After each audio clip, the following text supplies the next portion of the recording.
ஹெல்மெட்டை போட்டாலும் தண்ணியோட கீழே விழுந்தான். ஆமா, நல்ல வேலைக்கு தலையில அடிபடுவேன். தலைக்கு மட்டும் தான் அடிபடுவேன். ஆமா, கடையில ஆமா நம்ம ஐயா டிராபிக் போலீஸ்ல வந்தாங்க. ஆமா, மாடாடு எழுப்புனாங்க. எந்திரிச்சு அப்படி உட்கார்ந்தான். சரி, தண்ணி போட்டு வண்டி ஓட்டக்கூடாதுல்ல. ஏட்டா ஓட்டாங்க அப்படியே முடிக்கிறான். கடைசியில் 10,000 ஆகணும். ஆமா, 6 மணிக்கு 10,000 ஆகணும். இப்படி அவனெல்லாம் போட்டு அந்த மது வண்டி ஓட்டு நம்ம விட மாட்டோம். கடைசியான அவன் போட்டாலும் மது இருந்தாலும் ஆள் இல்லை. நிறைய பேர் குடிக்கிறாங்க. இருந்தாலும் ஒரு வேலைகளை முடிச்சு வீட்டில் உட்கார்ந்து அடிச்ச போது தெரியாது.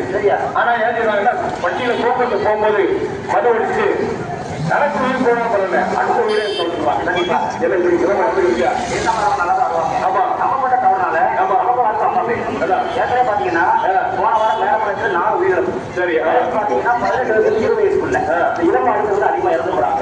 இந்த மாதிரி வாகனம் தடுக்கணும் அப்படின்னா கண்டிப்பாக லைசன்ஸ் ஓட்டணும். லைசன்ஸ் வண்டி ஓட்டக்கூடாது. பெட்ரோல் அதாவது இந்த இளசுகளுக்கு சின்ன சிறுத்தைகளுக்கு பெற்றோர்கள் சொல்லிக் கொடுக்க வேண்டிய ஒரு விஷயம் என்னன்னா, இதுல நிறைய அம்புக்குறிகள் போட்டிருக்காங்க இல்லையா? அதாவது இந்த இதுல வந்து நம்ம